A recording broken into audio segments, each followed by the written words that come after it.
హనుమ వలన ఎక్కడెక్కడ హనుమ నిలబడతారో అక్కడ చచ్చిపోయే వాళ్ళందరూ బతుకుతారు. అది ఆనాడు కాదు, ఆనాడు అన్నారు బ్రహ్మగారు, ఈయన ఎక్కడుంటాడో అక్కడ మంగళం, ఈయన ఎక్కడుంటాడో అక్కడ శుభం. హనుమతో ఉన్న గొప్పతనం ఏమిటో తెలుసా అండి? ఆపత్కాలమునందు కాంతారేషు భయేషు చ అని అగస్త్య మహర్షి చెప్పారు, వాల్మీకి మహర్షి చెప్పారు.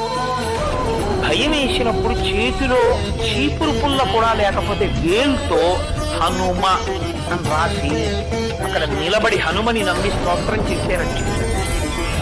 ఉన్నారు పెద్దలు, ఎంతో మంది ఉన్నారు ఆయన చేత రక్షణ పొందారు. ఆనాటి నుంచి ఈనాటి వరకు రామనామం చెప్పిన రామ భక్తుడైన వాణ్ణి, రాముని మీద విశ్వాసం ఉన్నవాణ్ణి చెనకలేరు. హనుమ సర్వదా కాపాడుతుంటారు అలాంటి వాళ్ళని. వాళ్ళ జోలికిడితే ప్రమాదాలు వస్తాయి.